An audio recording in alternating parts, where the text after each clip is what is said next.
Welcome back to another episode of Old Man Still Working on Night Tyrant. Excuse me, just got up from a nap. Feel somewhat refreshed. Some tea. I've got an ever increasingly messed up workspace, which you can't see all of, but it's got all kinds of paint, glue, basing materials, which we're going to do a decent amount of basing tonight. But yeah, we are moving right along. As an update, this guy's now all glued together. I pulled his weapons, excuse me, off for now because they don't need to be dangling off there. And we want to get him based. So you'll note here that I have his mega huge base sitting right here. And there's one rock that I pre-attached to it. And what we are doing is that he's got this sort of strange gait walk to him, where his back foot's going to be flat, but this one is going to be up at an angle. And the reason this one rock is on here is it's basically going to be my keystone. This is a tactical rock, locally sourced from my backyard. And I put it on there earlier so that it would be all nice and glued on dry with some crazy glue. The point here, I'm going to rotate this, is that I found this rock to do one thing. With this back foot flat, this front one sits right on it. Okay? When I say it's like a keystone, it's because I placed it here. I spent quite a decent amount of time with a bunch of little rocks trying to find the one that he could rest his foot on. And then when I found it, I placed it in such a way that he'd be relatively centered on the base. The back foot would be down. The front foot would be on the rock. And because I have that in there, provided I don't do too much crazy stuff, I now know that he'll stand all right. He'll be able to have his foot up. And I can do whatever other work that I want to do because this one's locked in. So I didn't want to sit here and like finagle through all that stuff while actually live. So that's all set in. The other thing I pre-gamed a little bit of is in the last stream, I was using this crazy color shift lacquer stuff, trying to get some glow effect on the weapons. And it was a bit dark. So I basically went back and hit these like TV tube looking things with a little bit of white.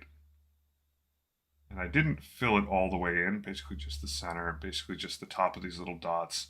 And then this is actually Corax white, so it's like super white. And then the ridges, I mostly got in between, basically in the little valleys. And because the glowy stuff wasn't really showing up well, someone had recommended, hey, maybe it would look better over white. I did that early also so that this would have time to dry before I started putting color shifty stuff on it. So on that note, and if it works for this weapon, then I'll just continue on to this one, which only has those little dot nodules on it. So anyway, without a bunch of further ado, I'm going to start with the base. Because I have all this dark earth Viejo stuff. And I need to put a bunch of that on there. I can put some additional rocks and fiddly bits on there. And I have scoot some of this stuff aside. Make some space. Clean space is a happy space. My space is not all that clean. I've also got a tub of basing stuff. Right, it says it on there, basing. Believe it or not, I am somewhat organized to this effort.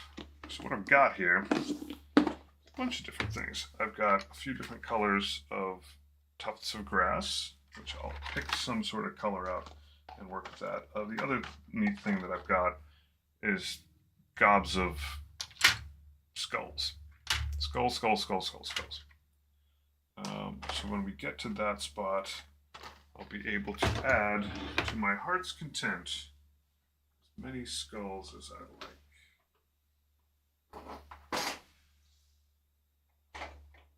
I'll actually just leave these sprues out for now. Quick reminder to myself that I do need to clean this space up. Though I do like the idea of the space kind of evolving over time and getting filled up, and then as I finish a model, cleaning it up, getting it ready for another pass. Anyhow, so I've got a few pieces of dried out mulchy stuff. Those are good. They have really neat texture to them, and a bunch of different just kinds of stone. So I'm just going to go back and forth with this guy, and I'm not going to add all this stuff. It's just kind of had to grab a handful to get going. But with that in mind, basically what I want to do is find like combinations of stones, lock in decently that I can glue in. Like that. Those hold together pretty decently. And knowing that this guy's going to have a safe place to put his footy down, I can just sort of go back and forth, find one, add it in, find another, kind of jiggle it around a little bit till it's in a good spot. That's what I'm going to do. So I'm going to grab a couple more stones and put them on here. Just a couple more little bits. I'm not going to load the whole thing up. Glue them in there. And then I'll add a bunch of this diorama effects stuff. And then after I add that mud, that earth texture, dark earth, I can add some accoutrement. Glue the side of the rock also. Add some tufts of grass, add some skulls. I'm not sure if this thing will actually get dry enough for me to get a little bit of wash on it in one session, but we'll find out. All right, so this one nicely, yeah, it just keys in right there.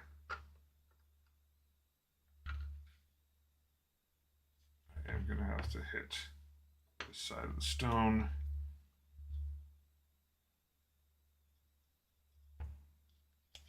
This is enough glob.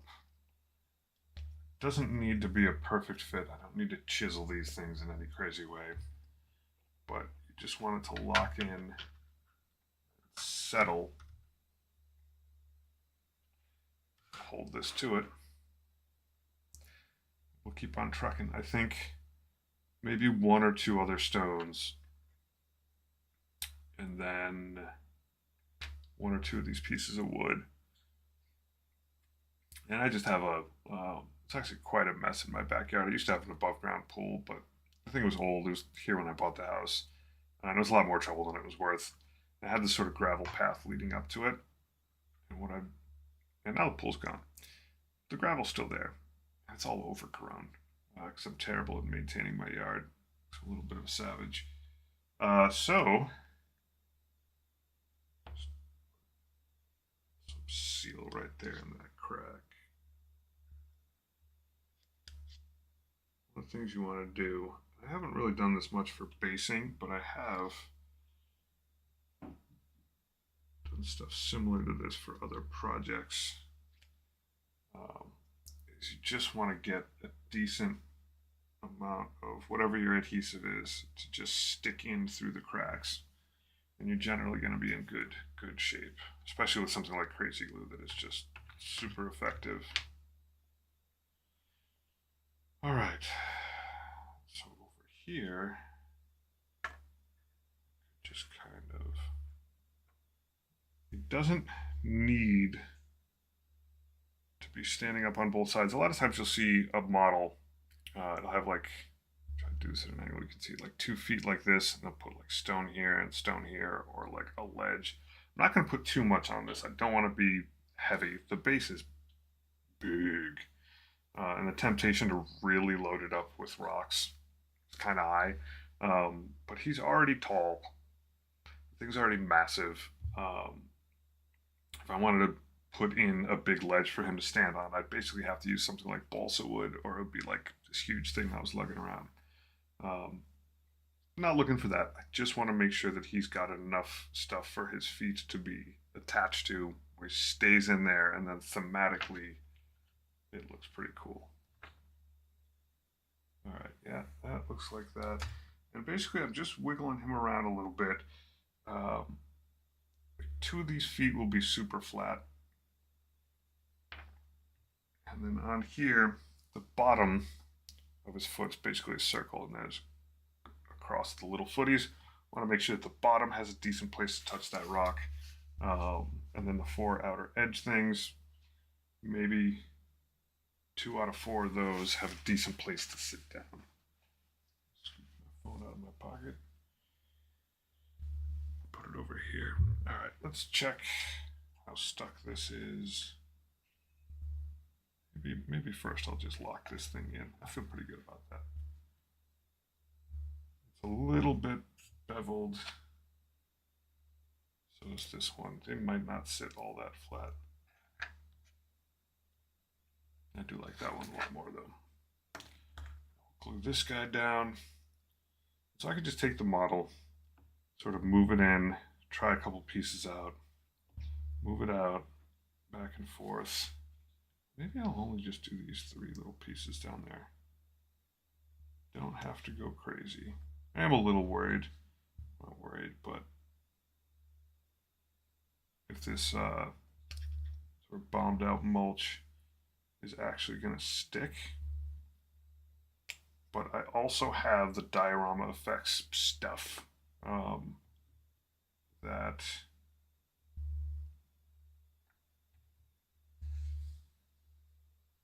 will also serve as it'll be piled up a little bit around the rocks and this mulch thing, and that'll help stick it down as well. So once these 2 guys are stuck in here, maybe a 3rd one, maybe a happy little 3rd one.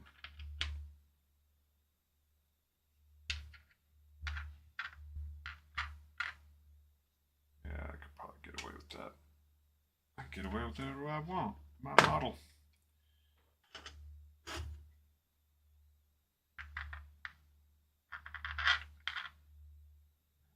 See how that fits.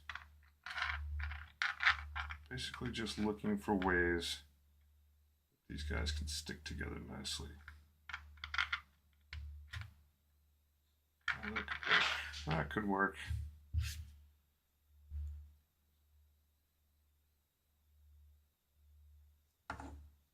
Obviously I gotta get the flip side of this.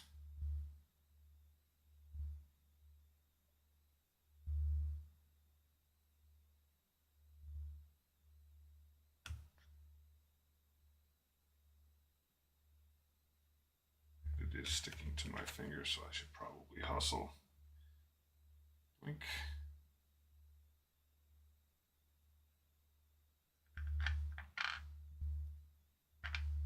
Spin him around. Oh yeah, it's getting tacky. There you go, bud. Scooch that in there. And then once again, just sort of get the seam in here.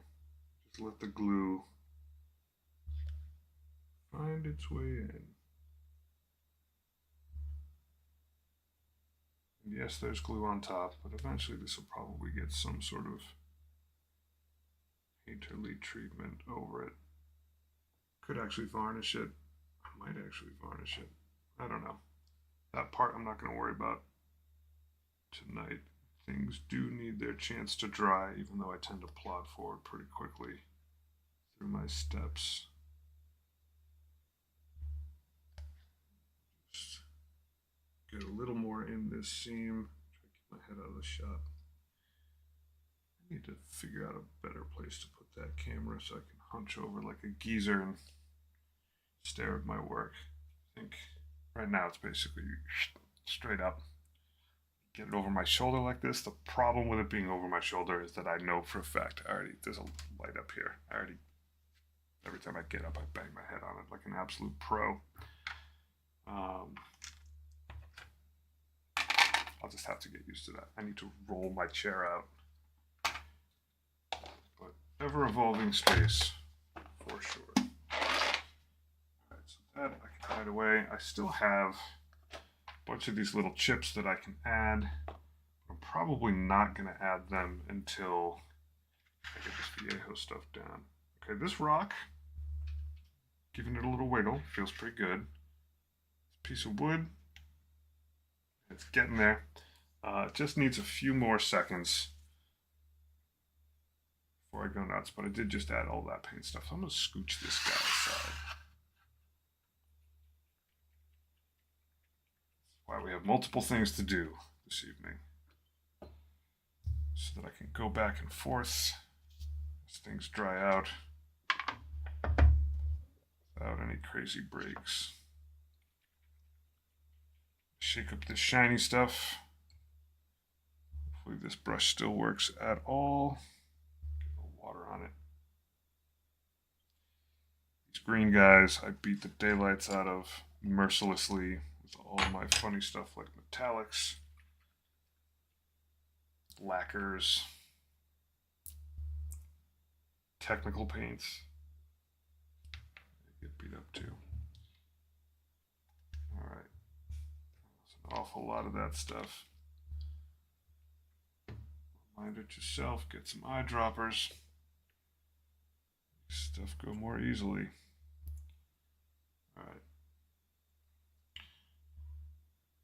You can see on camera that this got an interesting sort of swirly McSwirly thing going on.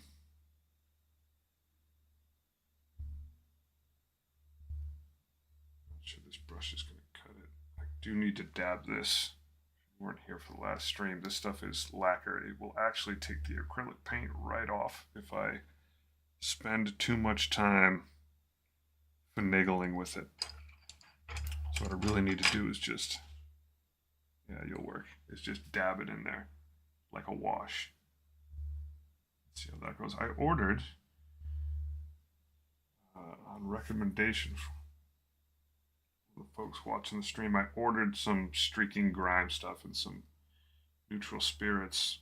So the big green planks on this Roboto are probably going to get some of that in a day or two, which will be nice. I'm not sure if you could see that all that well. Obviously, if I hold this up, it's going to blur a little bit. But it's got a sheen to it now. And it certainly is showing better than it did before. It might need more than one coat. But you'll notice, just grab a dot of it and dab the end. Trying really hard not to actually apply any real pressure. Just want that drop to come off. Optimally not spill all over the place. Being super gentle. I can actually see that it is melting some of the paint away, but that's fine. It's no biggie. Just be nice, patient, and just touch, touch, touch. It does show up a lot better, which is very excellent. And it is okay if some of this glowy stuff gets outside of the white. It'll give it sort of the illusion of glowing. Now, the point here is that probably, once this dries, I'm guessing I'm going to want to dry brush some sort of complementary color around there. Did I not get that other side? I thought I did. Oh, I missed the spot when I pre-gamed. Recurring theme, as you spin these models around, you find all this stuff that you just haven't hit with paint yet. A bit more of a stir. Just get a drop of this stuff hanging out on the end of the brush. Just tap it.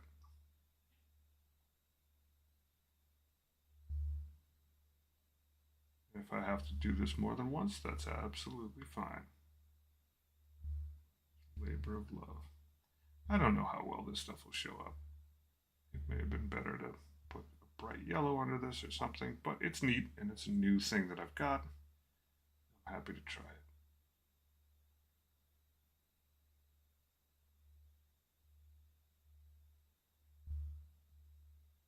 It did sort of spill over a lot more than I thought it would. This stuff is very much like a wash, but it's more alcohol-y, I guess, in terms of texture, so it's slick but not oily.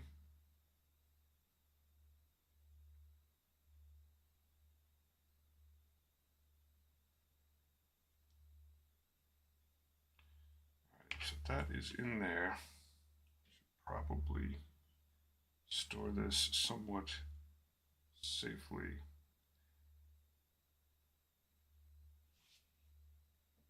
Master 3000 to the rescue. That is great. Pew pew. That wasn't smart. That's pretty funny. You see that behind me? That was great. Now you just sit and chill there, buddy. Alright, back to Bismarck. Give this a wash. Sad green brush.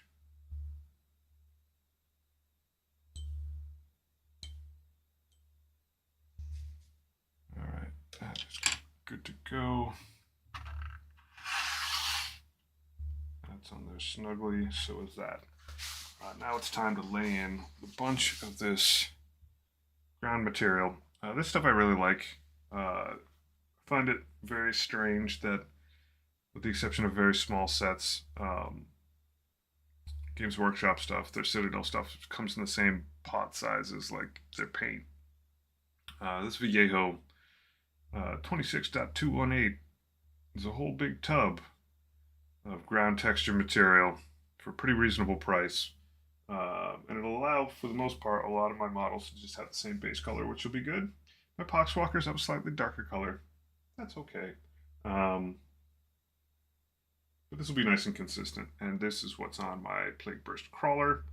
I find just, in general, it's very good performance stuff. My Plague Burst Crawler has some of it coming up on the, even though it doesn't have a base, that front dozer blade, and then on the tank treads.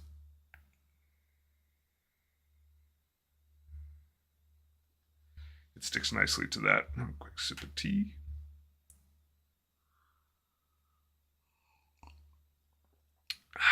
Revitalizing tea. All right. I may need a bigger one of these, but I use dental tools. Not for my teeth, but to scoop stuff out, place it on a base. Look at that mud. So what I like about this one specifically, and I have a couple bigger ones that I may grab another one, wheel around as I hopefully don't jam my eye with it, is that it's got a sort of scoop side, and then it's got a sharp pointed side. It's not super, I mean, it's sharp. I could stick this right through my finger, but it's not like razor sharp. So I can scoop a bunch of this stuff out, just glop it down, and then I can move it around, and they're steel, so like stuff can stick to it, but you always get stuff moving. For a model like this, it is getting a lot of this mud throughout it. And with a few different size tools, you can mess with the sort of texture of it all you want. I'm just going to put a bunch on there and then move it about in a way that is pleasing to me.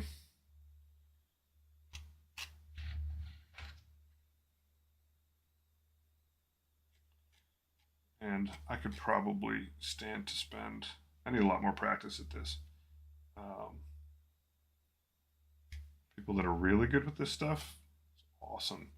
Getting really organic looking mud water effects. For me, just having it look cool is enough. Once again, not unlike the model, being pretty huge. I'm going to carefully move this guy back. This poses some interesting challenges. The base is massive, absolutely massive. So getting anything to look right and not be overspaced will be a challenge. So you see I'm just sort of going around and around in a circle. Normally it would be with this tiny end here. But this stuff, once it's actually gets a little bit of contact with the base itself, doesn't have it'll stick there. But you got to kind of move it about and then just kind of circular motion it, get it in there sticking. At least that's how I do it. I'm not sure how else to do it. That's just naturally how I started doing it. So you spread some out, then yeah, and this will dry pretty darn hard. Not sure what's in it, but it's just a very reasonably fine grit. Some form of adhesive. It evaporates a bit.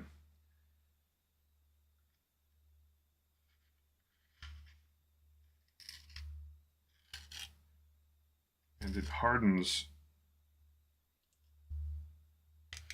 slowly enough. Well, like you've got some time to work.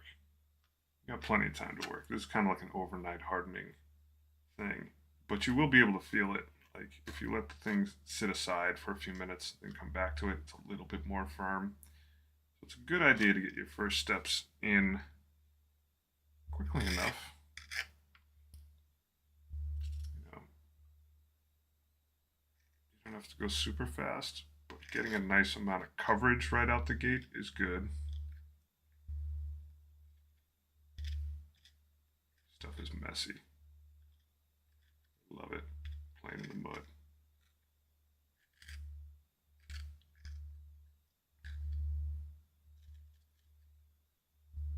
Little scoop.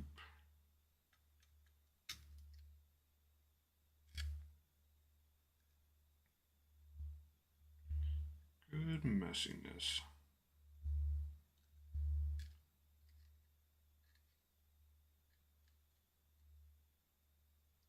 And I am definitely trying to get some into the sort of crevice underneath here. It is quite adhesive stuff. So by getting some in there, I'm better ensuring that my little piece of wood here is going to actually stick and stay. I'm not going to get it all in those cracks, but you just want to be cognizant of the fact that this is not only aesthetic, it's a bit structural. Yeah, scoop it in there.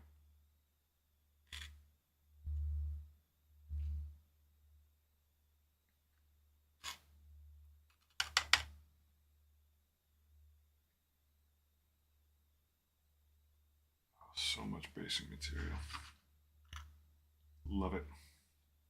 Gotta keep it in the camera shot, buddy.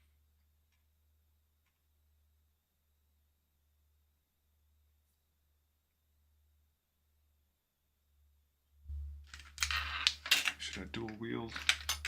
I probably should.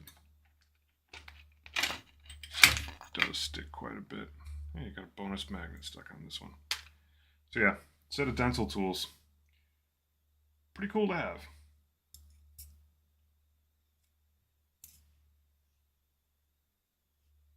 They're relatively cheap to pick up. I got a set of like 5 or 6 of them. Because they're dental tools, they're all shaped differently. So you can find that they're useful in a variety of different tasks.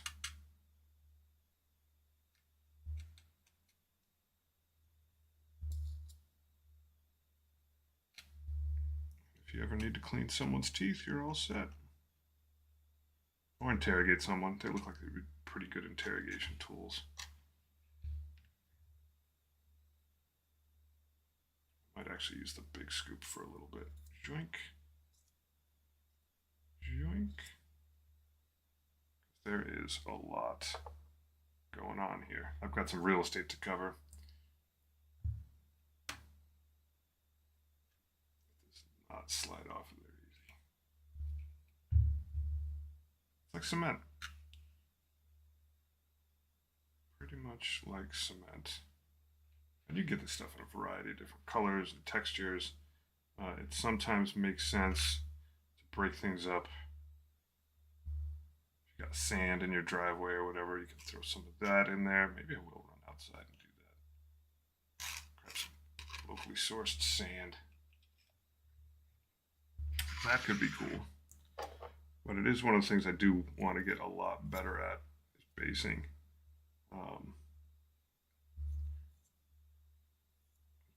Most of my bases are pretty sparse, if not completely not done yet. I know that's a common thing for a lot of players, is that they have a bunch of basing to do, and that's fine. But I need to get better at it. It can look super cool. I envy people that have really nice bases on their models, and I would like to be like that. Make a little more space here. It's smoothing out. Just keep on grabbing scoops. Keep on adding them. And the nice thing is the stuff is adhesive enough that you can then just stick stuff in it. And it'll stay for the most part. You may end up having to varnish it after or something to sort of get the whole thing to come together, but I have it. Show you, for example, these tank treads, just kind of covered with it. Like, there's no extra adhesive, that's just on the dozer blade at the bottom, as if it's been doing some work. That stuff feels like it's on there real solid. Alright, so we're just going to keep spreading this stuff around. Things I don't know how to do, just to get it all to look smooth on this big of a space. It looks like the top of a birthday cake right now. And while that's a neat effect, it's not exactly realistic looking. I'm gonna have to think my way through this once I get it spread all the way to the edges. I did get some glop on there. So this, I know normally I'm like, hey, don't worry too much if you spill on something. This I do care about. I care about everything, really, but I use that term kind of loosely. You don't want to get a bunch of extra of this stuff on the sides of rocks. It will just look like there's some dirt on it, but once it clumps and it sets, you're kind of committed to it. So if you ding the side of something a little bit, don't worry too much. You do need to actually pull some of it up a little bit onto the sides, so it doesn't look like the rocks are levitating.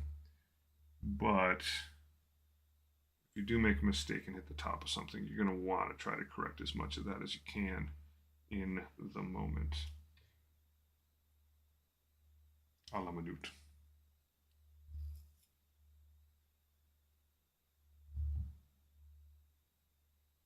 And now I'm just putting my fingers on top of rock outcroppings as I work. Don't want to stick them in the mud.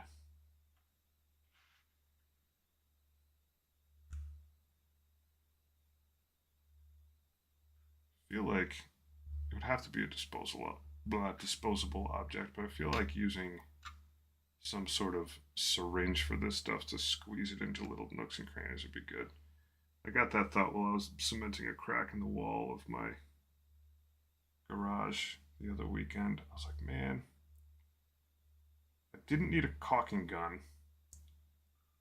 I could have used a caulking gun if I had like a disposable sort of tube that I could just fill up with this stuff. But it wasn't that big of a crack. So really all I needed was one of those like irrigation syringes. There you go, getting the mud on yourself. Playing in the mud.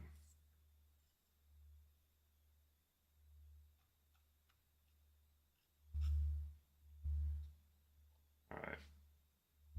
Paper towel time. Use my teeth.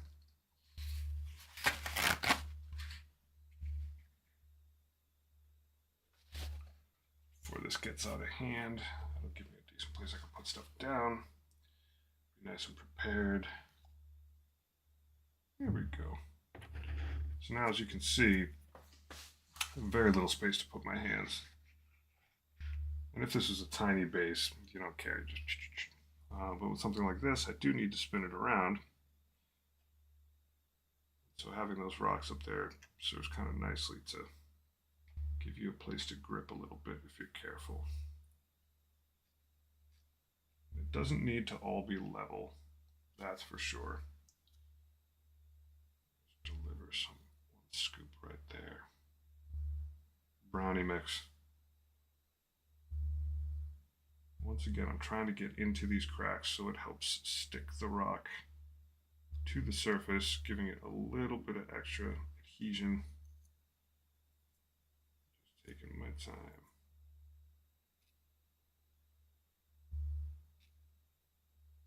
I do need to watch a lot of videos on basing. I have some recommendations, which is good. And I did do a little bit of watching this afternoon. What was the thing called again? I think it was Eons of Battle. Basing is like its own amazing art. Just super 3D work. There we go. All right, so I've got decent coverage. Scraping here. A little bit more of this on the end here. Coverage is good, but it does look like a cake. Get a little bit more in there.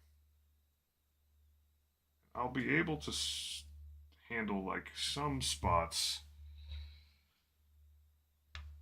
I can just dab a little bit, add a little texture to break it up. But it does look like the top of a cake, like faux show right now. What I'm trying to break up here is just the absolute like smooth lines that I've pasted in. Dab around it a little bit, and it's okay for it to have some undulation to it. You don't want it to all be these little frosting peaks here, but that is what's going to help it look not too symmetrical. You probably know I hate symmetry. I don't hate symmetry, but it's not all that good in terms of design. It's not something to rely on at the very least. It's a tool to be used respectfully. Give these guys a little wipe down.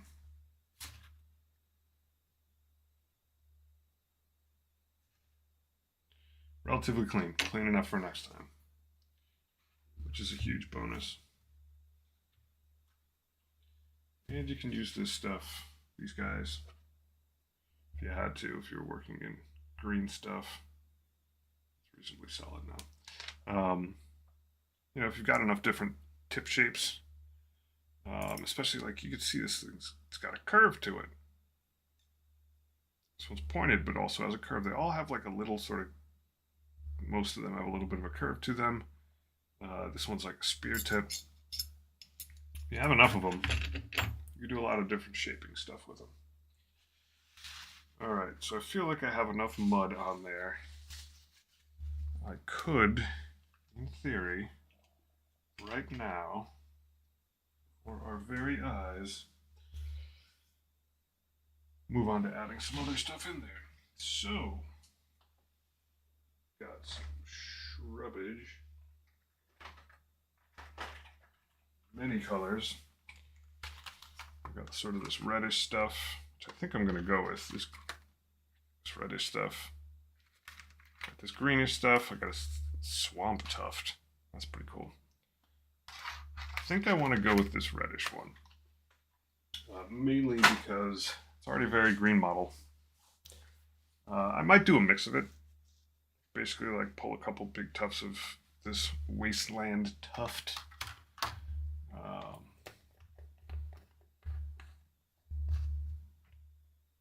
couple big ones. And grab. Oh, I do have tweezers down here. This is nice. And then maybe some small, big red one, a few small green ones. Rambling. This stuff can go right in here.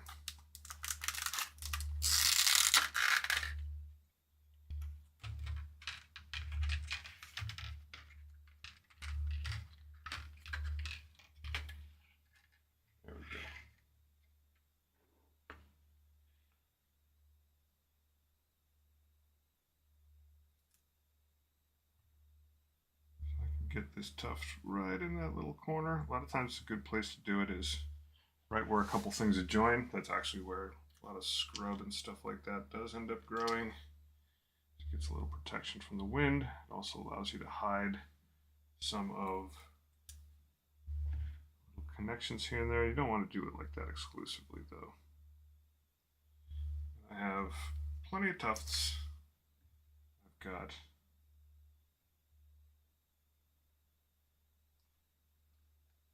plenty of small little chunklets of wood, and then I'll pop out some skulls. I'm not going to make this look like a full bodily battlefield situation like I did with Typhus, but skulls are cool. And so front foot here, back foot's generally around there. I may, mind you, add in some more stuff additionally once this is dry and his foot's down. But I'm just kind of taking advantage of the fact that I actually got this wet cement. It doesn't hurt to use it.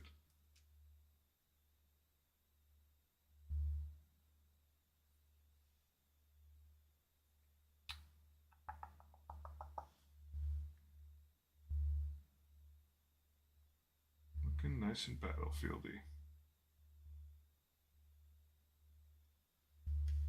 Another one of these little guys. Grab another two of these little guys.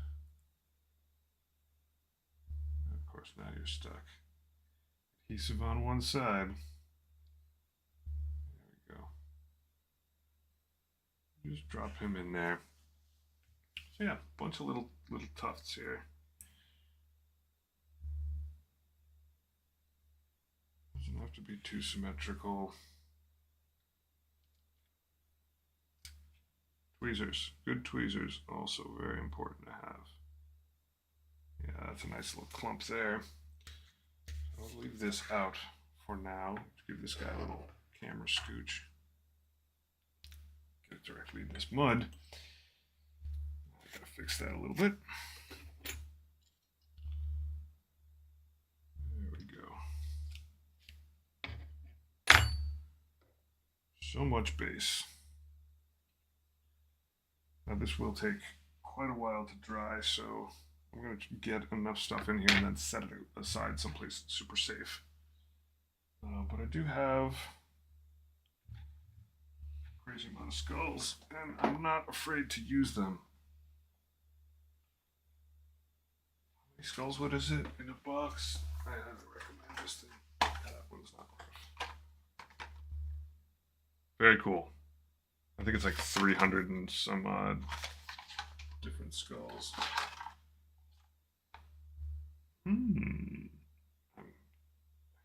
to think of it, the sprue might have been made for this. None of these guys are primed. If I add one of these big boys, I'll add them after the fact once everything's dry. There's a pretty sound argument for a nice big skull. Build a throne out of them. So it's a decent mixture of different types. Like some of these are definitely Xeno, some are demonic, some are very human. And in different sizes. So I just figured, yeah, some are definitely orky. I figure I'm going to lean on diversity and use a wide variety of these different guys. Just make it look like a little bit graveyard-like. So I'll grab one smiling orc skull. And yes, I did prime these on sprues. Did that a long time ago, at least a month ago, maybe longer. Which normally you don't want to do. But I am just basing here. Not that I don't take it very seriously, but there's just enough primer on here to just get anything to stick. I will paint these guys after they're dropped on. That is for sure. So like with an actual model, I probably wouldn't do that because you're going to end up having to go back and sand and do all this stuff. The other thing is that these skulls are all just sprued on. Basically, most of them, the small ones, just by the head, the top of the head. And quite often you're going to angle it into this mud a little bit, sink it in. You'll never see. But you do you. If you want to be super thorough, go for it. Yeah, pretty safe there. One of these guys, cracked orbital bone ones. These guys are cool. These are like nurgly cyclopean ones. I don't know. It's just like a totally separated jaw. That's rad. Pretty metal. These are definitely like xenotype ones. Let's just make this look like a universal battlefield. I have no idea what this one is, but he's going in there. Someone who likes skulls is going to be happy. Should build a throne. Should definitely build a throne. Just leave that there. I mean, can you really ever have enough skulls? I doubt it.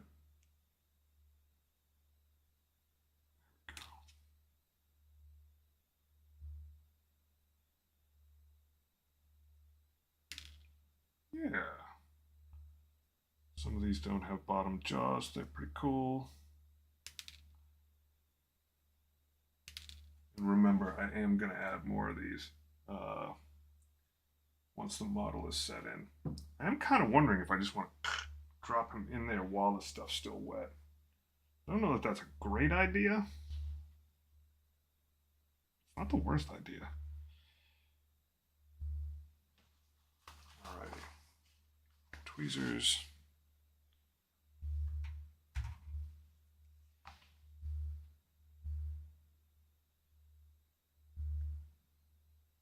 Got a sip of tea.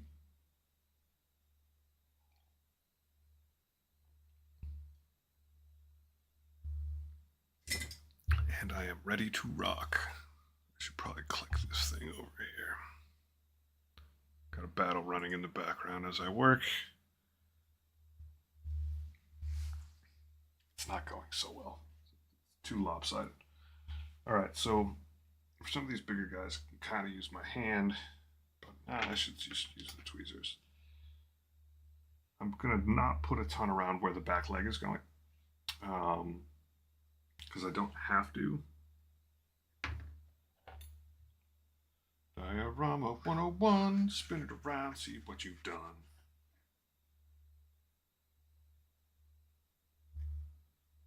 Decent little gap in there, and this gap right here has got to be solved. Doesn't have to be, but I am going to solve it.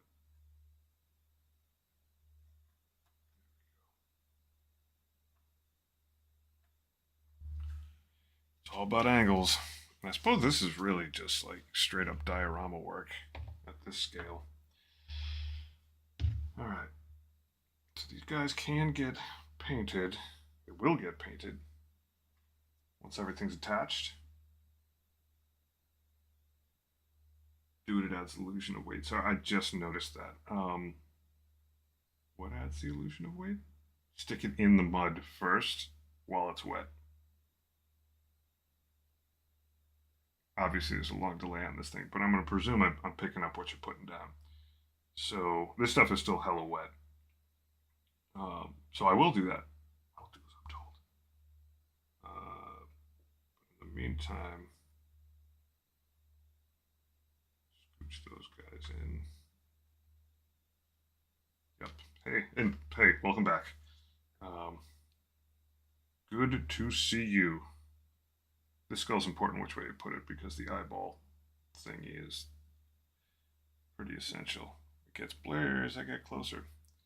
But this is just going to be like a field strewn with skulls and stuff. I'm not going too crazy with how much material I'm throwing down on here.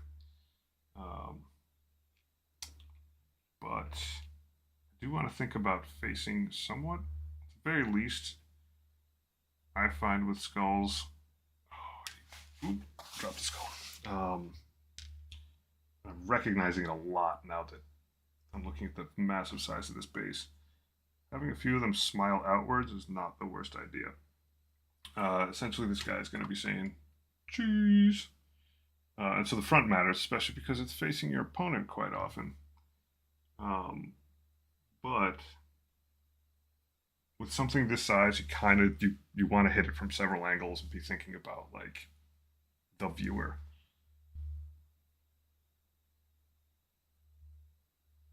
Case in point, I thought it'd be really fun on this guy to have a little scroll guy behind him. My Typhus has an entire ultramarine behind him to wave at me. I will never miss this guy in the field because there's a dead ultramarine staring at me the whole time. Gonna avoid that space a little bit, and I'll just plop the model in at some point. But like, this is a good spot for this guy.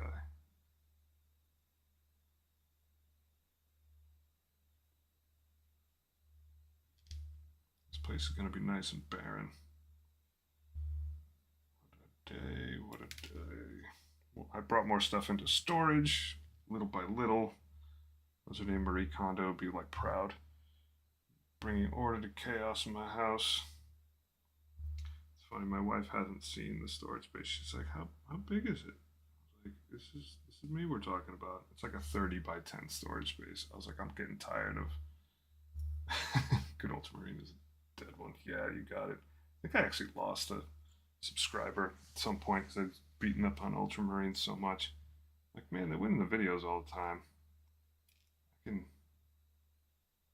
I can afford to kill a couple from my models. It's the whole reason I got it. Not the whole reason, but I got the beginner set.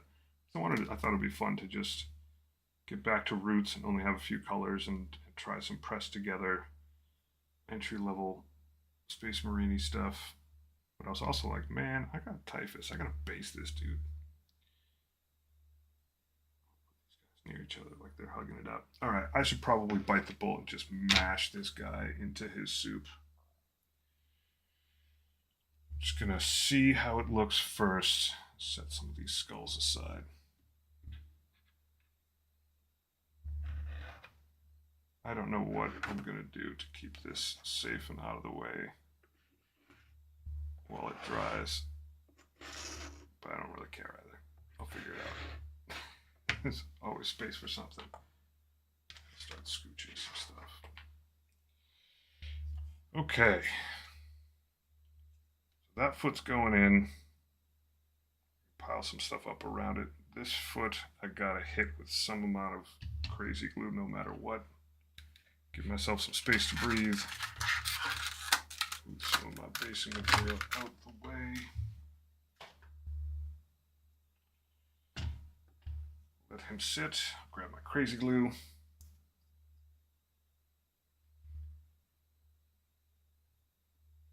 And then once he's sitting in there, I'll just set him aside. I'll go back to my gun and see how that works.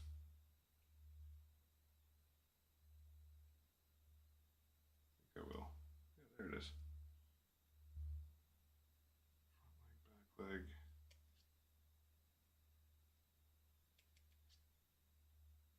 Layering it on.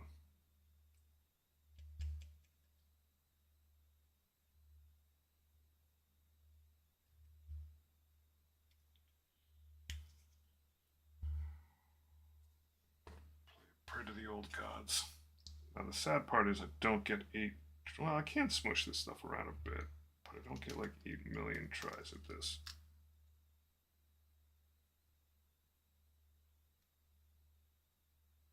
Is he gonna legit be stuck?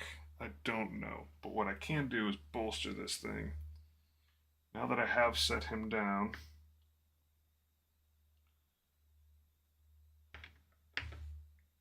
get in there close to where anything's touching and just dab in some crazy glue. Hope for the best. This has all the makings of a learning moment.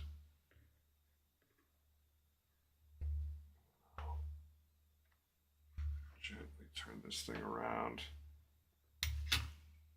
Is it actually touching there? It is. 3 points of contact per foot. I just made that up. I don't know if that's even remotely true. be wary. I make up a lot of the stuff that I hold as truisms. Tweak my head around looking. Oh my god, his back foot isn't even on all the way. Angles, buddy. Angles. Alright, now he's on all the way.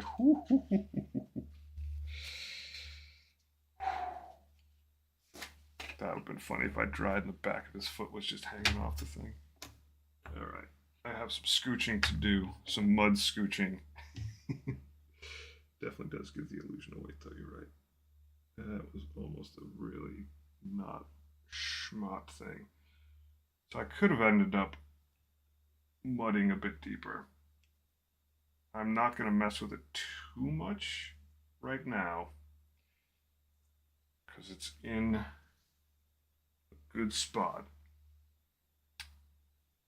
But I will add more mud after the fact when this guy dries. I might go set this guy somewhere super safe.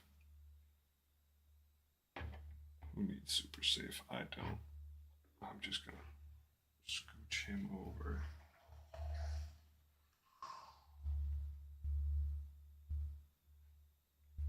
All right, he's on there pretty good. I can see, yep, his back foot definitely got good contact. I will get some more mud in there. He's dried up a bit. It doesn't look half bad. His front foot's up on that rock, tactical rock, sourced from my backyard earlier today while it was light out. I mean, it's not the great, don't get me wrong, like, I like it, but it's not like some crazy good base, but it doesn't have to be that much, and I can always add to it. But I'm pleased with how much stuff. I think I'm going to add more jump to it. It's probably the changes that I'll make over time, but it is still going to need some amount of, like, I'm going to put wash on it. I still don't know if I'm going to varnish this whole model. Probably not, because it's not really all that necessary.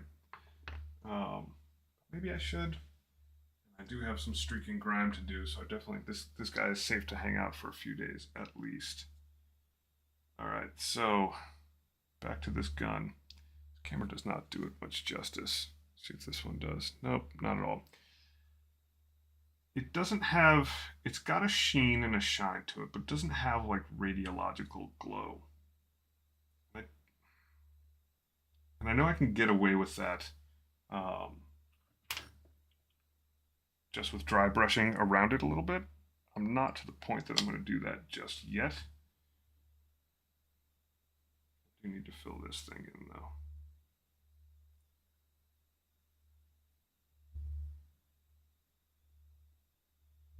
The issue is I do like how it looks. It just doesn't have any glow coming off of it.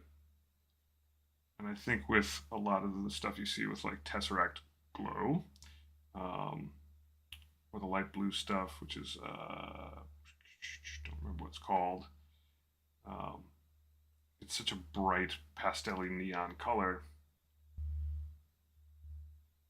that it naturally draws the eye to it. I might have to support this a little bit of extra stuff. It does show up a lot better on this piece. The white background, I switched it up for Corax white. Definitely shows it a lot better. At least up until the point that this stuff eats the paint. Just dissolves it. There we go.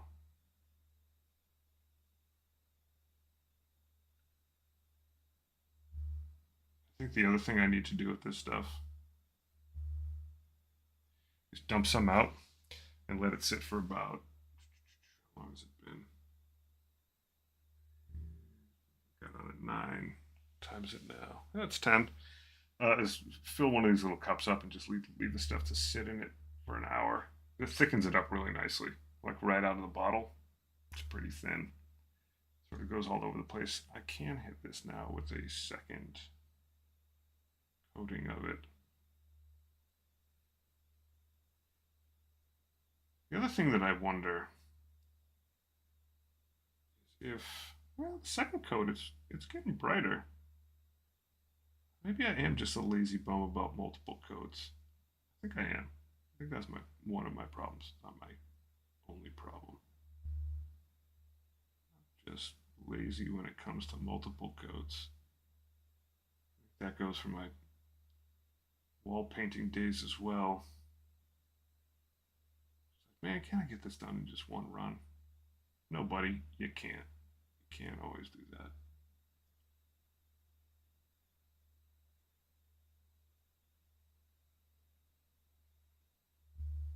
That is nice. Very nice.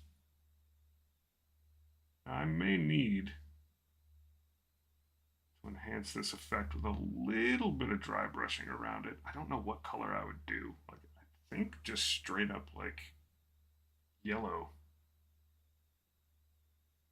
might be the solution.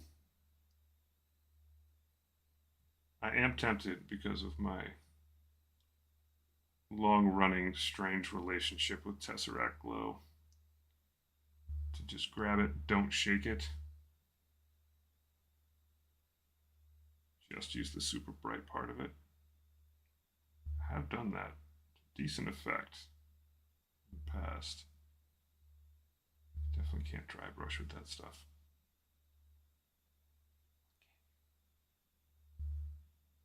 Okay, so now there's like actually enough of the material getting dabbed on here.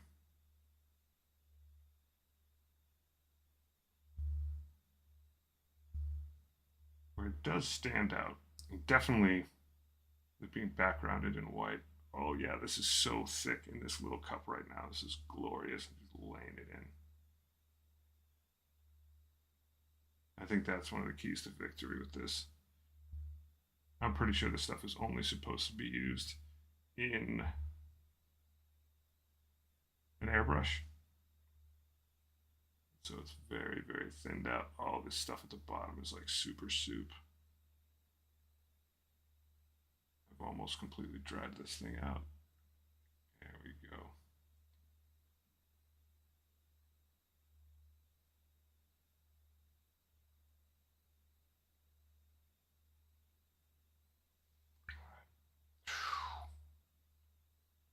Gently, gently. So I think I'm kind of hosed as far as working on that base anymore tonight. There's so much brownie mix on that thing. So very much.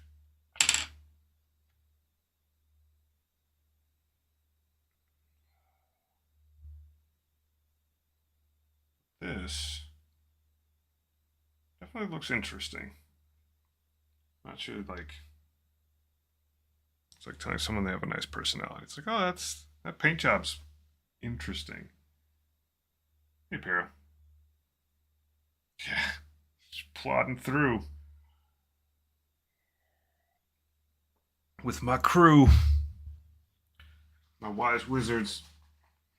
Tell me how to do my painting job. It's so funny. Someone's like, "You do painting tutorials online?" I was like, "Well, sort of, but from the other side." I'm like, most of the people on my stream just tell me how to do stuff better, which is fantastic. I could not have planned it any better than that. So tutorial in reverse. It's like some strange Socratic method thing. Um, yeah, still painting. Let me scooch this somewhere safe. Man, I thought I wasn't going to need this crazy grippy thing, and now I love that I've got it back here. Yeah. Okay, I'm not going to move this too much. I don't know if this guy's even stuck on here, but for your viewing pleasure, that guy is now happily sitting on his base. That stuff is still wet. So, being sort of careful about it. More gun work. This one, I could probably pour out some more of this acid rain stuff. Get more of it on there. This one didn't get white on the background, but I think this stuff is gloppy enough.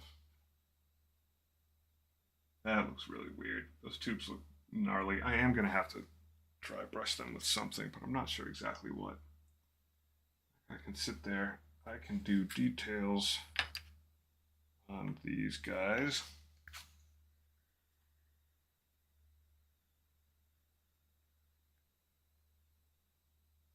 Oh, that stuff is just starting to dry.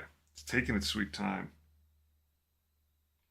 It is interesting because before I got started with any of this, before I even posted a single edited video, I was like, I'm pretty sure people are gonna watch this and just like be helpful. Because of all the reading I've done in just about like any community, be it Reddit or like Playon's Discord, uh, everybody's super helpful. Like, it's great. Um, but I never thought I was actually going to stream any of this stuff live, so I just figured people will comment on things. But like going live and actually having someone be able to tell you something while you're doing it, and then even just over the arc of like episodes, it's like tactical rock. That's a good idea. And then like during the day today, I'm outside doing some chores, and I was like, yeah, I'll just pick up some rocks, and then it has this nice continuity. Like, and then that night, here I am sitting.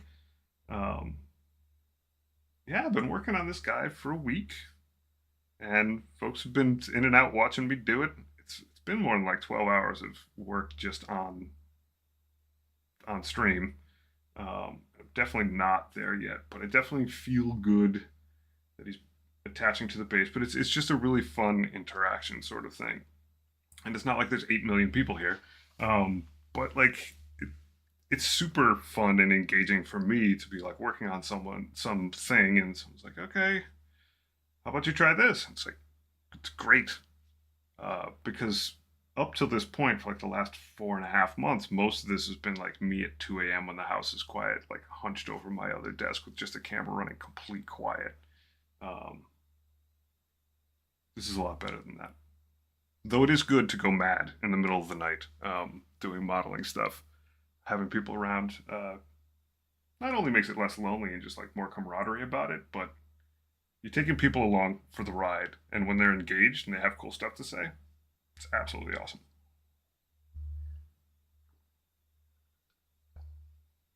Oh, speaking of back and forth, um, where is this? Where is this? Where is this channel? No, I don't want to create a channel. How do I?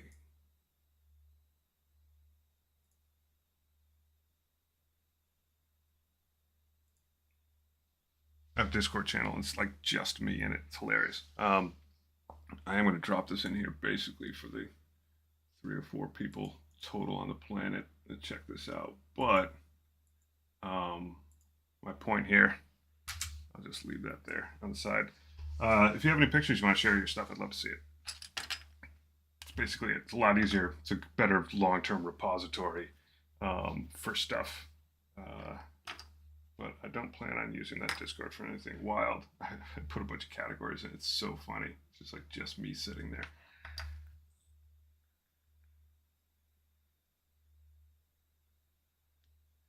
All right, let's do some washing. But I know it's been mentioned a couple times. Yeah.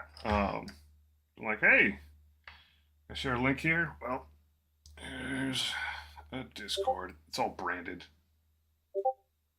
Oh, snap. It's blowing up. You guys are awesome. So yeah, there's blah blah blah. Yeah, there's a show and tell. Go ahead, post stuff in there. I'll put some snotty critiques in, like I'm some absolute rock star at this. Totally go to the dark side. Like, I think your technique on this particular model needs some work. But yeah, I do absolutely love seeing other people's stuff. So just like, if you want to dump anything in there, I feel like it probably needs a section for wisdom. Because folks have a lot to teach.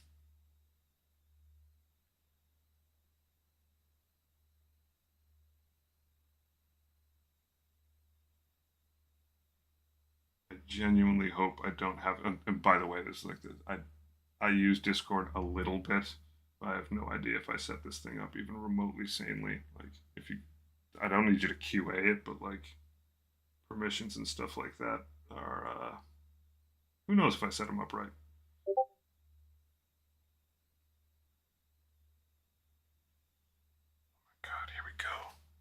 This is happening in real time. It's amazing. Yeah.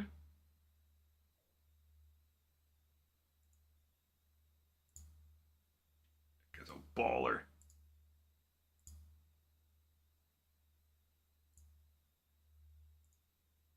God, this is happening.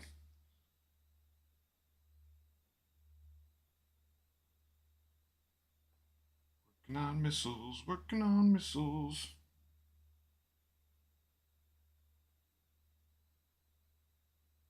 I have read horror stories about people that set up discords and then just have to like spend their entire day moderating, which I'm not gonna do. It's not my thing. And I don't think I'm, at least for the near future.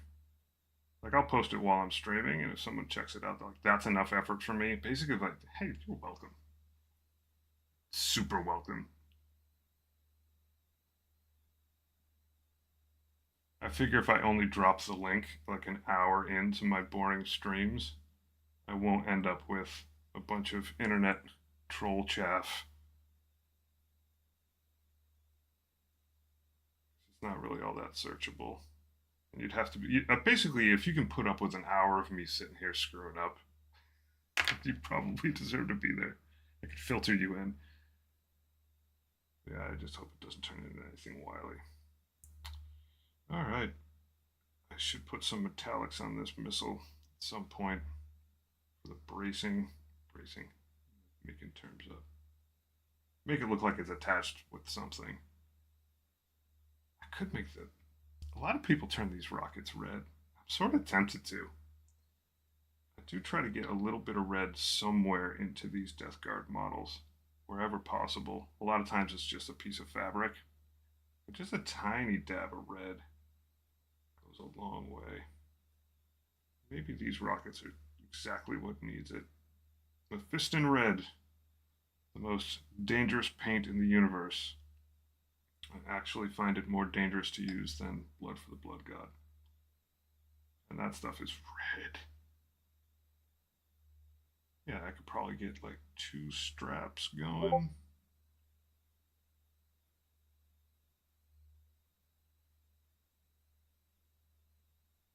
This is so funny.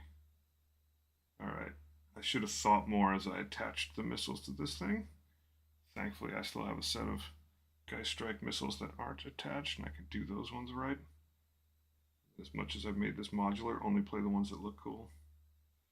It is bumping. Oh, snap. Look at that lineup. This is so cool. I'm glad I did this. Wow. So good. Those are big boys.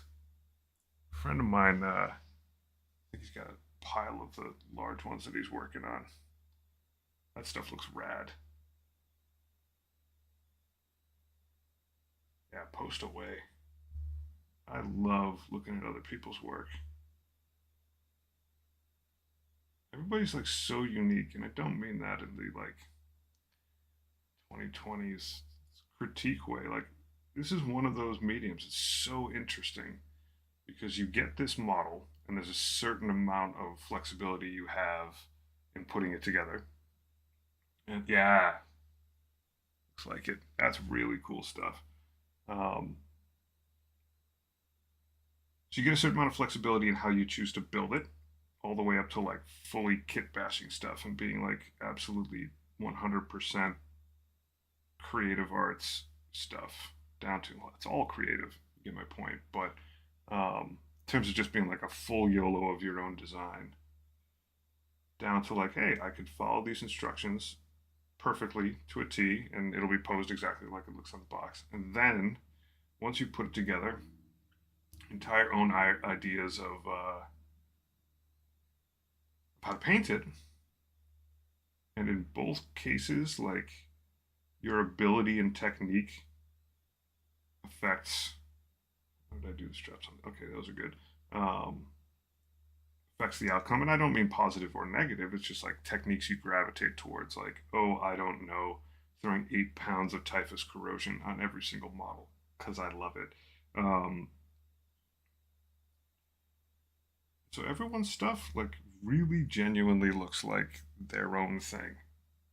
And then you have plenty of people who don't paint their own stuff, and I think that's fine too. Plenty of people who just want to roll some D6s, roll the chunkiest, swingiest, least granular dice system on the planet. I tried to explain to someone who was joining a Blood Bowl league, I was like, these dice only have 6 sides. Not a lot of different things that can happen. And one side's really good and the other side's really bad of that equation, so you just keep that in mind.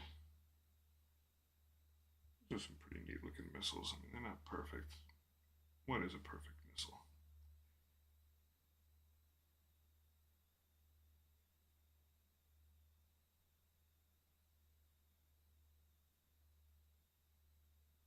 There we go.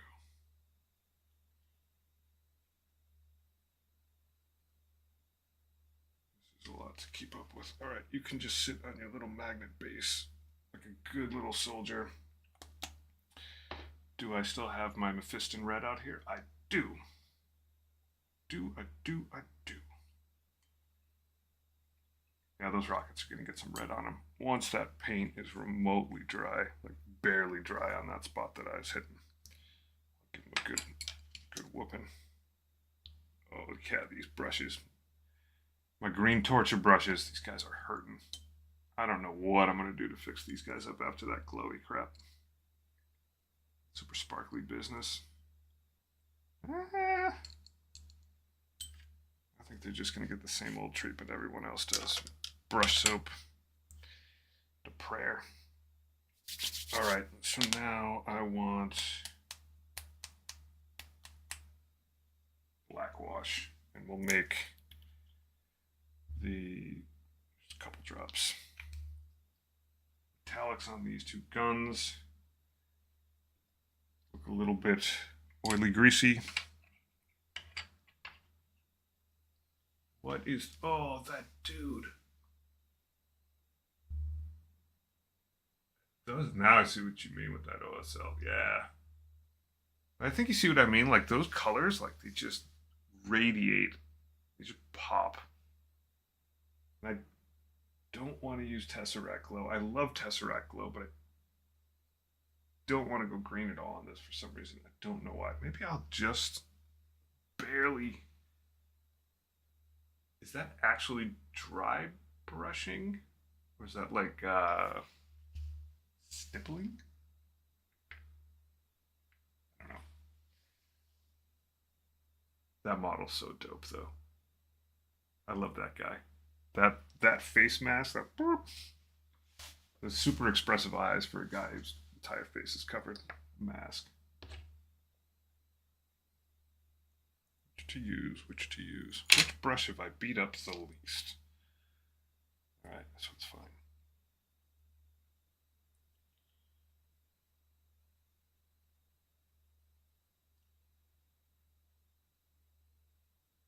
It is dry brushing. Okay. God,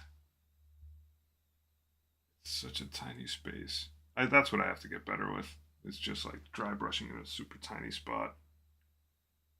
I get not anxious in a bad way, but I'm like, it does look magical while you're doing it, and then I just start like, inner child starts giggling.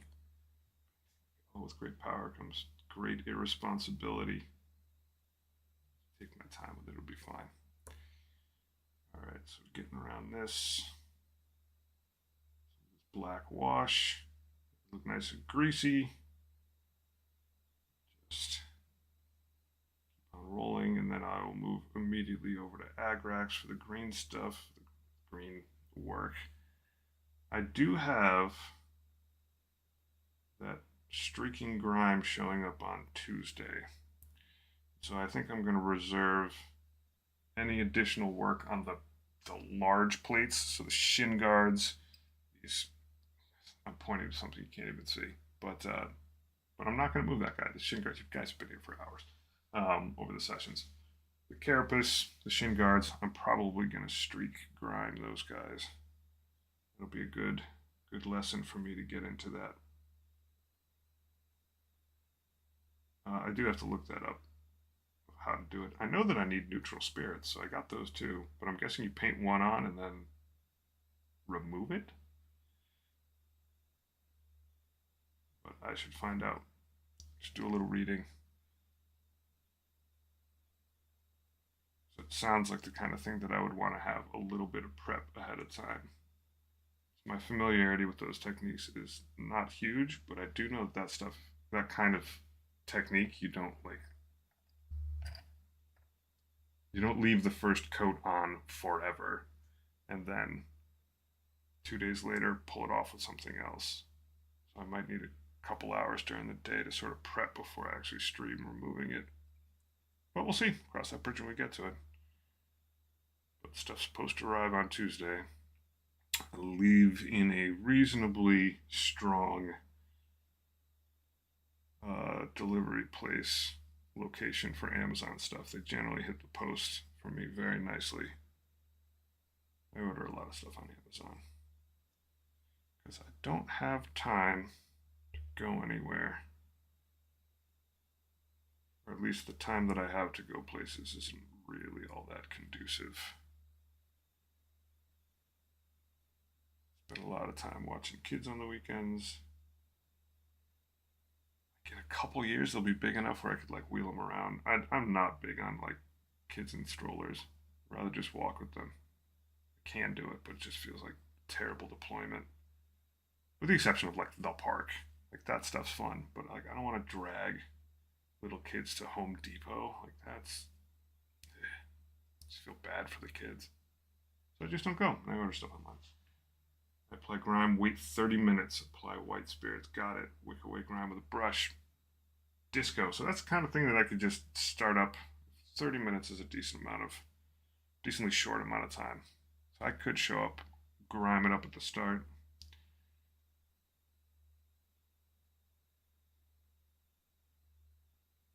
So many different like interesting technique-y things going into this. So yeah, you could see these guns are now looking. I gotta agrax them, but I really just like straight up gunmetal colors like lead belcher, and then it's Viejo absolute black looking wash on them. And it looks good even on large panels where you're not trying to bring up a bunch of texture. It just makes them look greasy, but still metally.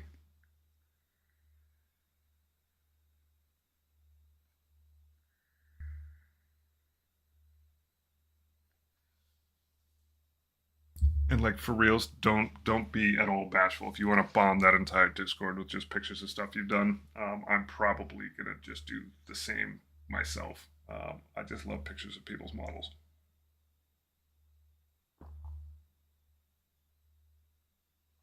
I love it. They're all so unique. I saw a very awesome treatment on Death Guard subreddit. I think the person just finished. They did a whole like I don't know how many points of it, but it was all Death Guard, and it was like winter snow themed, and they were all like blue and white, and like really interesting take on it. I've seen some really awesome like purple motif Death Guard stuff. Um, People just being super creative, and like once again, with everybody being so different with how they treat it, some folks just really love the models. Like I have a bunch of friends that just been waiting forever for me to get into this, and then like they've all like passed that arc of playing the game a lot, and I live a little bit further away from them, but they all have like little modeling projects, and some people just like have painted and played enough where they're like, yeah, I'm gonna go to the store, I'm gonna buy like a singular figure, and I'm gonna come up with a really cool color scheme for it, and not worry if it fits in anywhere, fits in any motif. It's just doing the act of painting.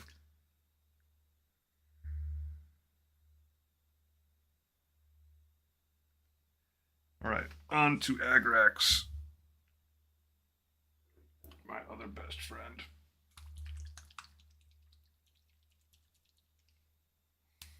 And then after that, I think my rockets will be done enough where I can add some red to them. Some screaming red. Maybe I will just add like blood for the blood god. Just go ham. Stuff is great. Yeah, there you go. Cracks Earthshade is my savior. Those cracks and near those bolts. Find me awesome hidden textures.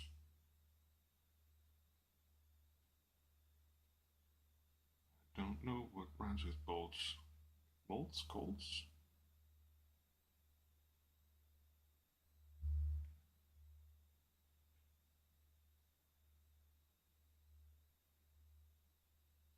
Make sure you get your edges. I am super psyched. This guy's looking rad. This is like the best decision I made in a long time. I was due. Why would I deny myself a huge robot mech? Treat yourself.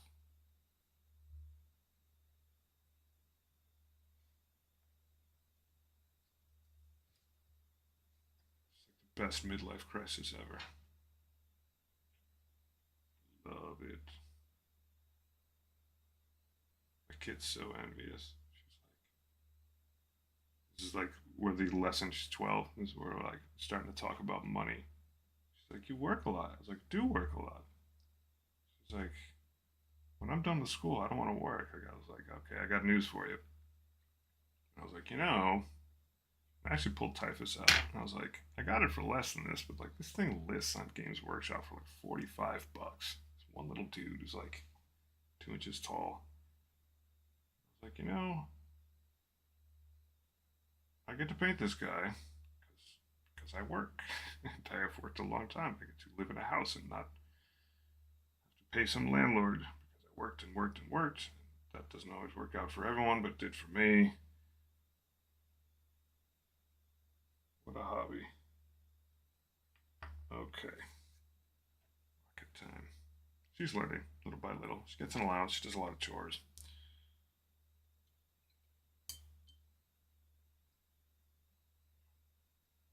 Nothing makes me happier than having dishes be done and I didn't do them. Not that I mind the dishes all that much. I worked in restaurants for many, many years. I got very, very much over that whole like, I don't like doing the dishes. Oh, I missed the spot. Man, when someone else does it for you, that's crazy. Someone washes my laundry, that's like primo. So foreign. So strange. Quite welcome. There we go. That's better. Alright, let's get some red on these rockets. Start with just the nose.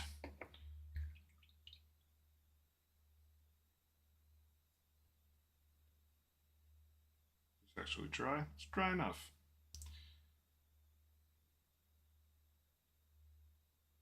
Thin it out just a little bit. Ronald McDonald red.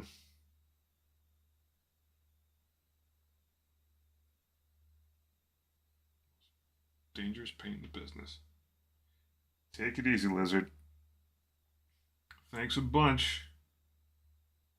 We'll see how this thing dries up. Definitely grab more pics. I love seeing stuff. Thanks a ton.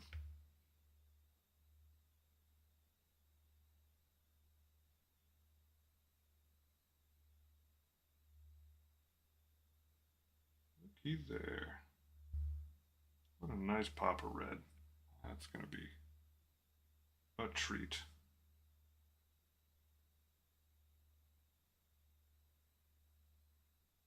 Like that 1940s red lipstick slash nail polish kind of treatment. Sometimes you gotta treat yourself.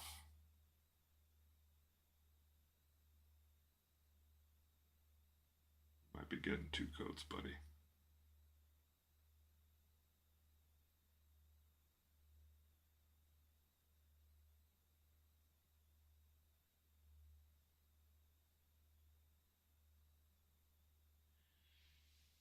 So I've got the ends of these rockets.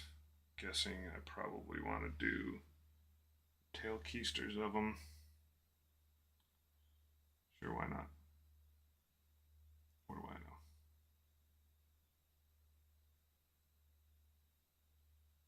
Running out of space that I can actually hang on to this from. Sure, we'll get the keister.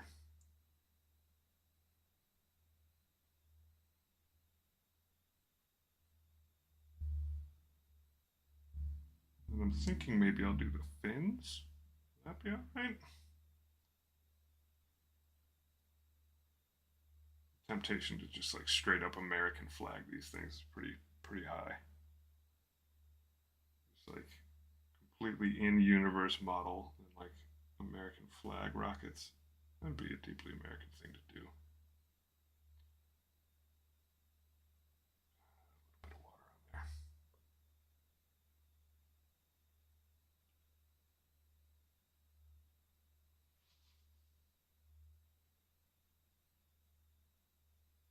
You see, because servants of Nurgle get their Geist Strike rockets from the Army Surplus Imperium store. I love how hand wavy that all that stuff is. Just like, yep, this thing shouldn't work, but because of chaos, it does. Bend reality. It's like, yep, that thing should be out of bullets. That bolter that Chaos Marine has shouldn't be running, shouldn't be operable. Welcome to chaos. It's just fine. It operates by different rules.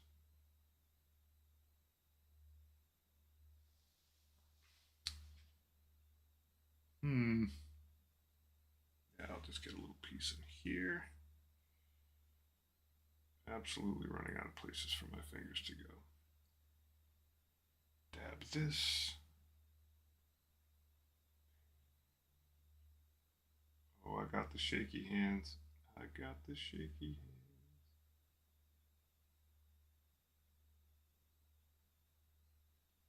Shaky hands McGee in the house.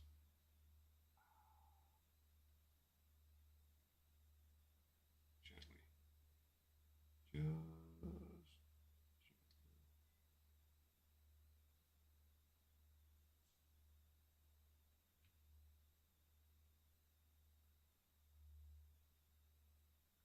Okay, set that down.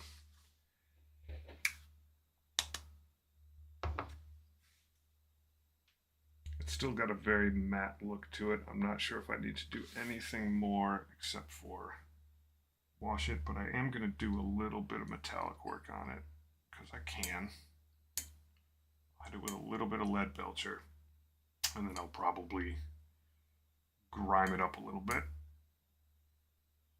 And before I do that, I'm going to test out, scooch this guy back into the shot, move my paints out of the way.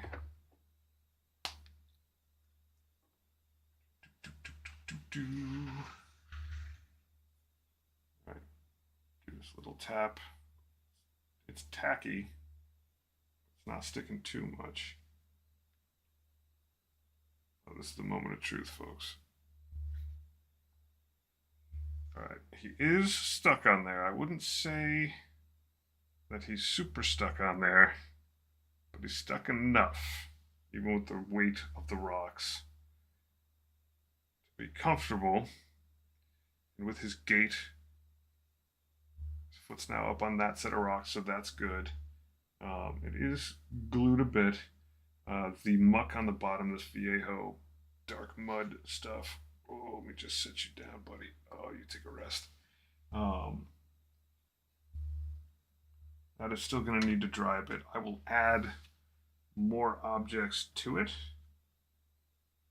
in time, but not too much tonight. Just putting these on here to just get a sense of the overall amount of red. That's enough red for this whole model. It's not even the entirety of it. His oculars, I put some red in there too, which is pretty cool. Those come off. Those come off. Take a look at this gun. There we go. So I've got to do something to help sell the shine on here, but it definitely refracts light in an interesting way.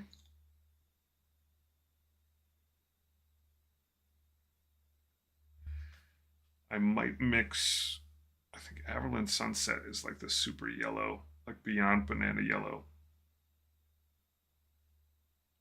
Mix that and some white and maybe just barely dry brush any on there.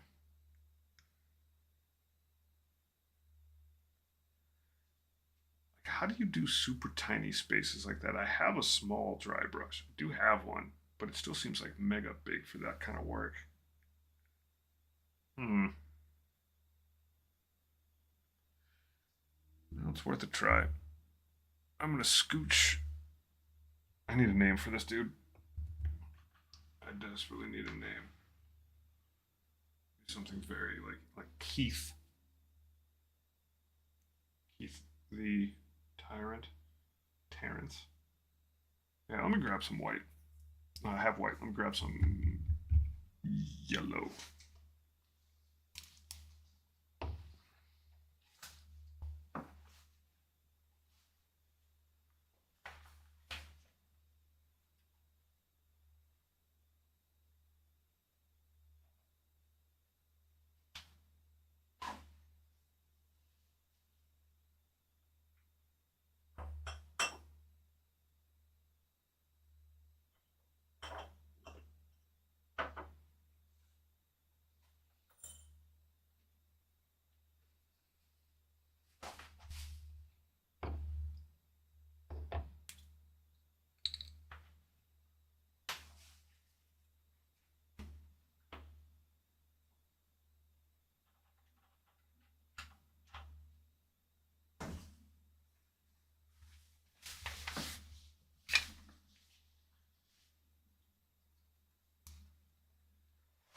All right, I did grab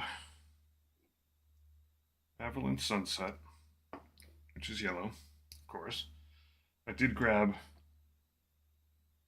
some Danger Yellow, which is Tesseract Glow, which I've only used correctly a couple times in my entire life. It's actually funny, in one of my earliest videos, might be my second one, I had no idea what technical paint was. I was like, well, it's paint technically, and I went to pour some out and just all over the place. But when this stuff settles, the yellow that's on top is actually like pretty bright stuff. So in theory, I'm super careful and I don't dump a bunch of stuff out, I could grab some Averland, put it in a little cup, some Tesseract Glow stuff in it, and just leave it in this little cup thing, and then pull it out to dry brush with it. I might totally wreck this gun by doing this, but I'm interested in finding out. All right, decent amount of that. There's more than enough to dry brush with for days. Close you down. I'll add a little bit of Corax white to it because that yellow is pretty dark.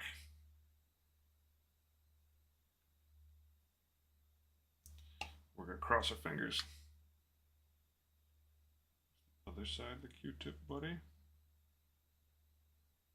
Stick that on the side.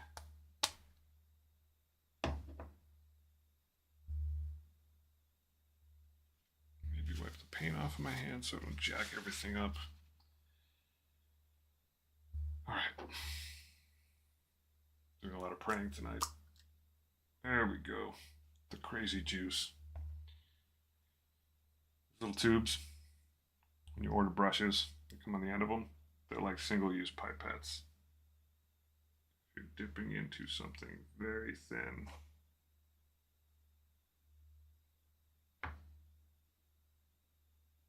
it's useful to keep them around.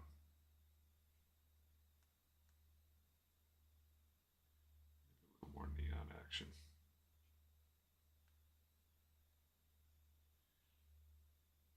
All right. How How shall I stir you?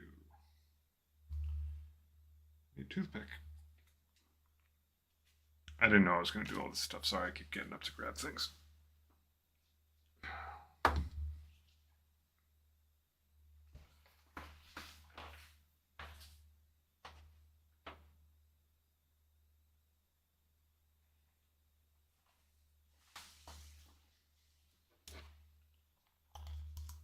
One thing I am adjusting to, you can see over that way, if I get the heck out of the shot. That's where I used to do all my painting stuff when I was recording stuff not live. A little bit bigger space. So now I just kind of bring over what's necessary when I need it.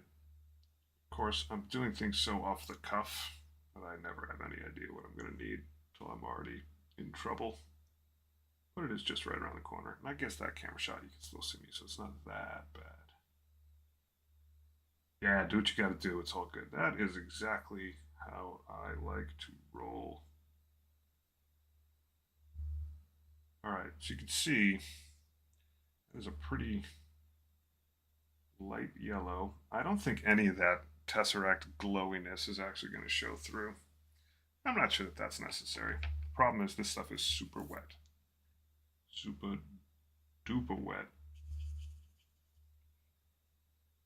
Darker than I thought it was. I can add more Tesseract goop to that for sure. For sure. Why not? I was going to shake it. That would be bad. That would turn it green. But yeah, this stuff like crazy green glow at the bottom just sinks. So if you don't shake it, you get decently yellow radioactive glob. There we go. That's a brave amount if ever I saw it. I'm not keeping you too much in suspense. I hope this actually works. There you go. Stir, stir, stir. All right. Moment of truth.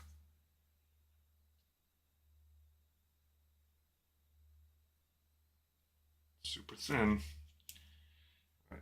Straight. Starting out.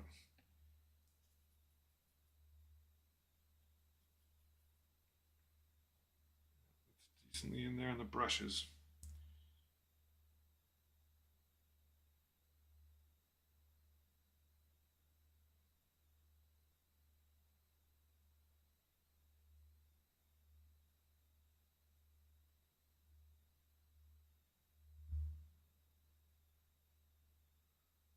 Can't tell if that even shows.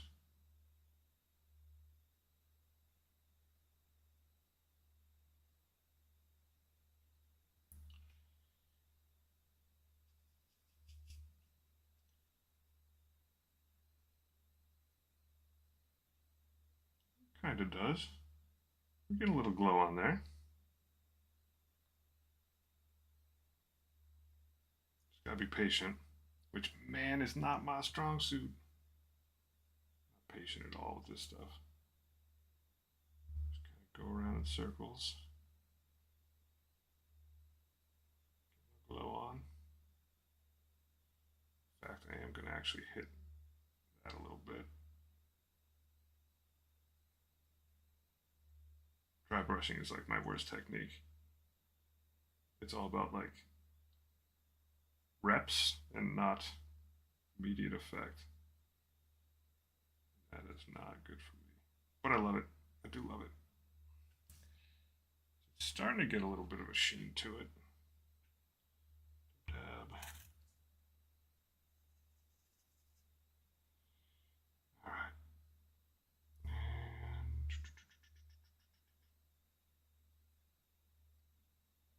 depending on the angles that you come at, I bet it works better or worse. So the neat thing is, I've kind of drowned out a little of what makes that stuff shiny, but I can come back with another coat when I need to. Everything solves with 80 coats of paint in my book. Everything.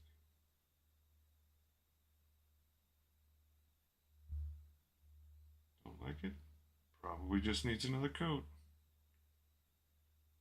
Still isn't super bright. I don't think that matters.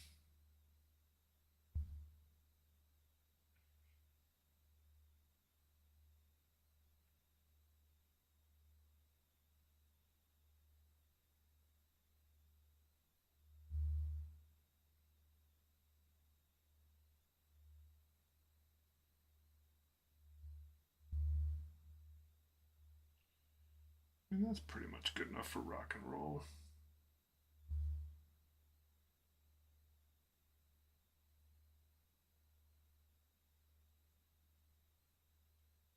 I also tend to be very conservative with anything that has any color whatsoever. Like I should probably be going a decent distance away from this thing. But I'm not gonna. At least not in a first pass.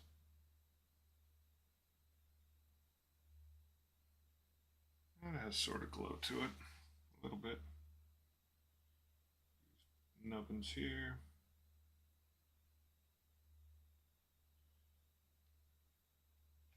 A little more paint on there. Get all the angles.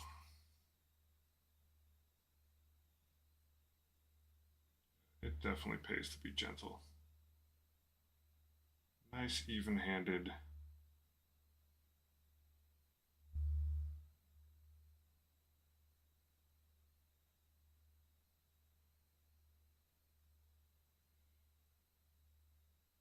And whoever came up with this must have just like lost their mind the first time. I wonder if I just... I wonder. I keep telling myself over and over again I gotta check out some makeup tutorials. I think I would learn a lot.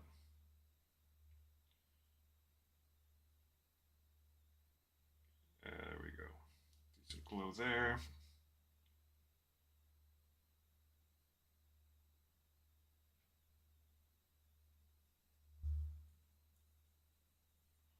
I am finding that in order to dry brush, you really got to get it all the way like deep into the bristles of the brush. It's a little crazy to me, but very cool. It's a little heavy there, but oof, that's very heavy there. Let's see, you got to get it deep into the bristles of the brush, and then I absolutely glom it on there like a savage.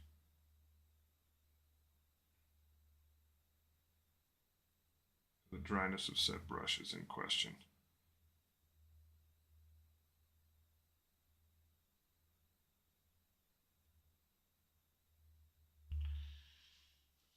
All right.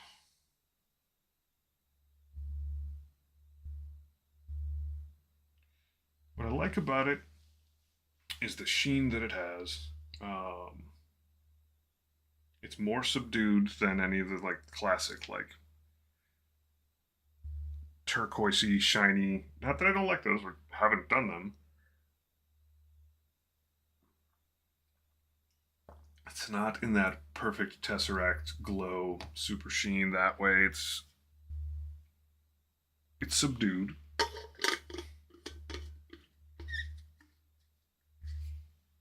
I like it. It's just not bright enough. Or at least my glow effect isn't good enough. That said, it's like the first time I've done it. And I do need to let the paint sort of settle in and cure a bit. And I definitely could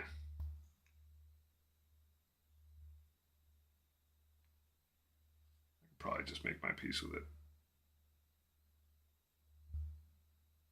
I'll put some more of the shiny on it again.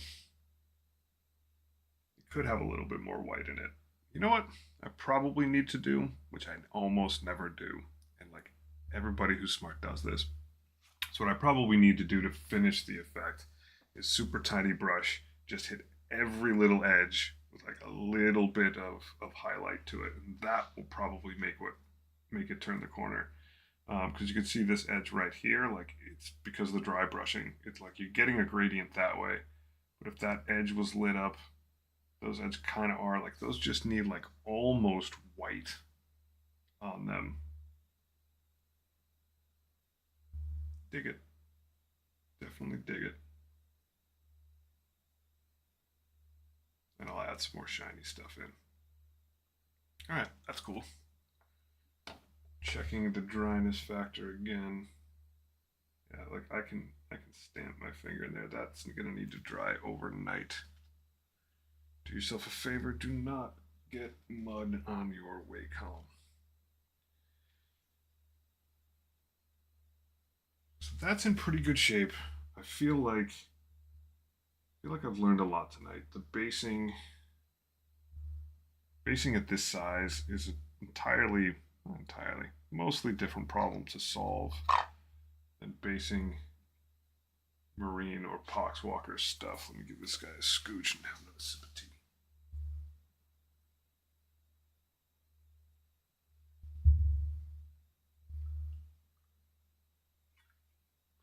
All right, let's get this guy back on the shot. So tomorrow, once things are a little drier, I'll add some more stuff to the base. I will add a wash all over the base so you get a lot more texture coming out of it.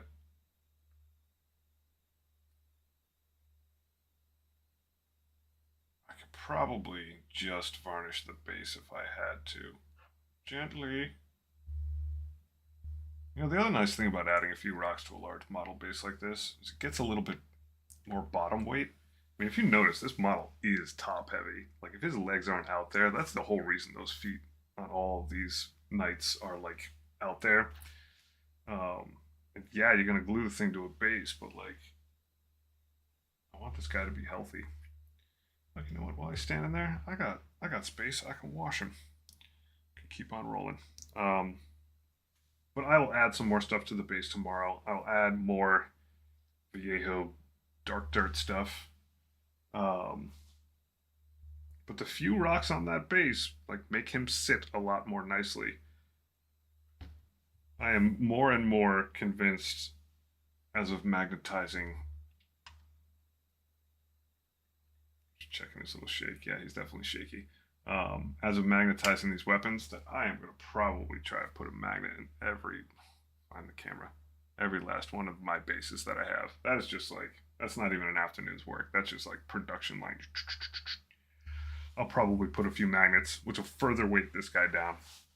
But as far as when I have to finally like transport this stuff, just get a plate of brushed steel, put it in your box. At least the stuff won't be running around all over the place. Get a little bit of safety. Guns, guns, guns. Borderlands quote, if ever I've heard one. And see how smart I am? I literally just put my finger down on the side of the base and got more of this glop on it. What a goon. What a goon.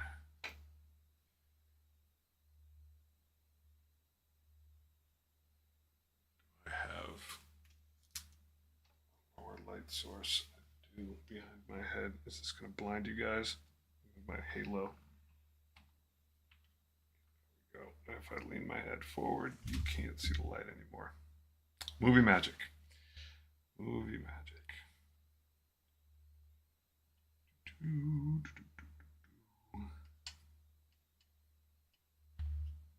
doing it. Still doing it. I probably shouldn't risk messing with this model much anymore tonight. I'm like cruising for an absolute bruising.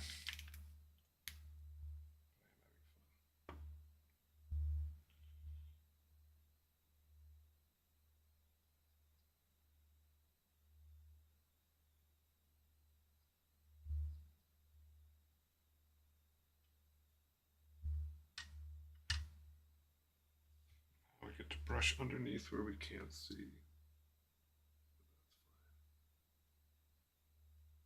It is a wash. It'll find its way where it's got to go. And I'll just use too much of it like I do with everything. And then it'll definitely find where it needs to go.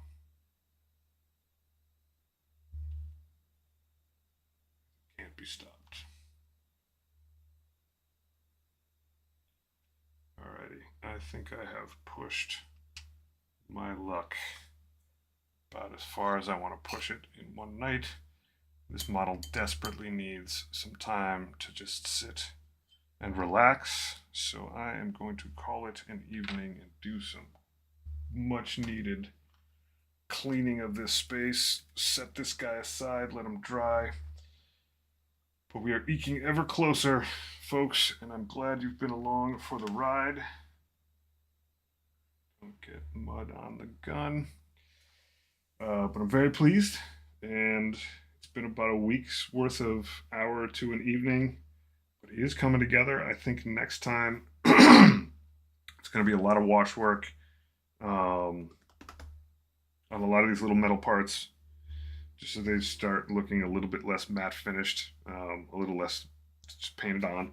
And then Tuesday, allegedly, I get my streak and grime, so I'll figure out how to use that on Tuesday. And then at that point, we'll be in pretty good shape. Take care, folks. See you, Piro.